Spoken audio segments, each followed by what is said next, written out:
Who wants to start? Hi, you're new. You start. Oh, yeah, sure. Hi. Who are you? I'm Camille Caramoli. Oh, it's a pleasure to meet you. Nice to meet you. I've heard all about you. Oh, you have all good things, Mostly I hope? good things. Okay, mostly good. Just on the Highland Park issue, I know it's set to conclude after lunch, but any preamble that... Sure, we're going to have this debate after lunch. This was a very contentious issue at Council. 4 of the 5 areas within the golf course passed 8-7. The 5th one actually failed 8-7. And so we sent the administration and the community and the developer back to see if they could come up with a better plan, particularly for green space. Certainly the plan that is coming to us is better than it was before. I continue to think that it could be better yet. And that we really ought to have done a better job here. Different members of council disagree, and what's interesting about this is some members of council think it's a good plan, some members of council think it's a bad plan, but the members of council who think it's a bad plan have different points of view on how to move forward. Some say it's better to approve it now and fix it later. Others say, well, don't approve a bad plan, fix it now. So we'll see how that debate goes. I was going to ask you about the airport authority and their annual meeting. Annual report to you.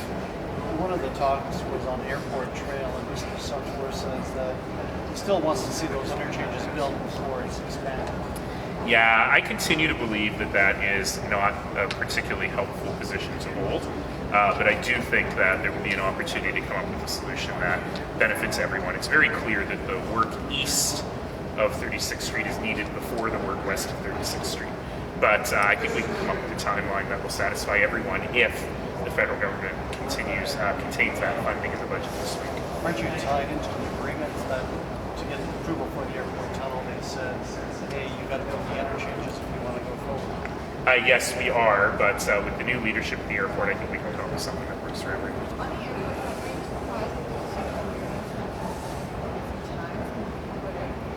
Do you think that was actually an accurate number?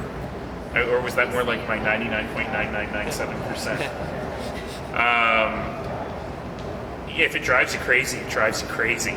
I am, however, confident that the Airport Consultation Committee, Community Consultation Committee, I think was the right C's in the right order, are actually doing some really good work to mitigate the impact of the airport noise on existing communities. I was surprised to hear that they're not discussing changing the contours, because I was under the impression that those discussions were happening, so I need to follow up on that. On accessible taxis, monitoring units in terms of That is always good.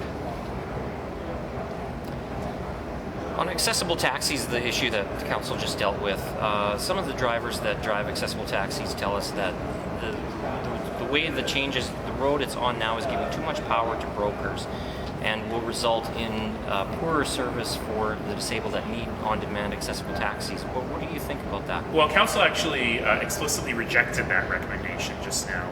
Certainly the LTAP, Delivery Transportation Advisory Committee, was asking to transfer all the power to the brokers. This is a bad idea, because essentially if you have folks who are not meeting their customer service commitments now, then to say, well, we'll give you a whole bunch of money in the hopes that you'll meet your customer service commitments later seems to me to be a bit of an odd way to do it. I think that the right solution here deals with subsidy of the program by other cab users through better integration of the TNCs, the Transportation Network Companies, and a better integration with Calgary Transit Access.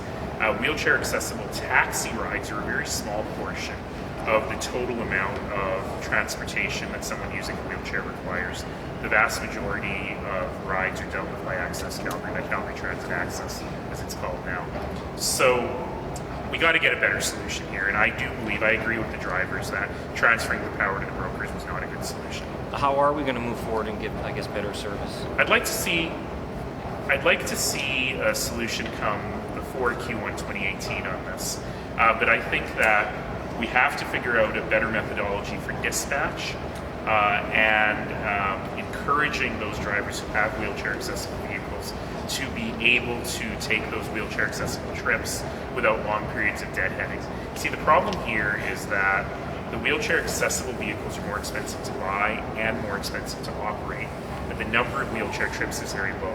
So we've got to figure out a better way to integrate these kinds of vehicles into the regular network so the drivers can make a decent living. Is there a sense that TNCs are actually interested in being involved? Like, talked about in there, the bylaw doesn't actually require it. Yeah, we deliberately decided not to put that into the first tranche of the bylaw just because it was complicating matters.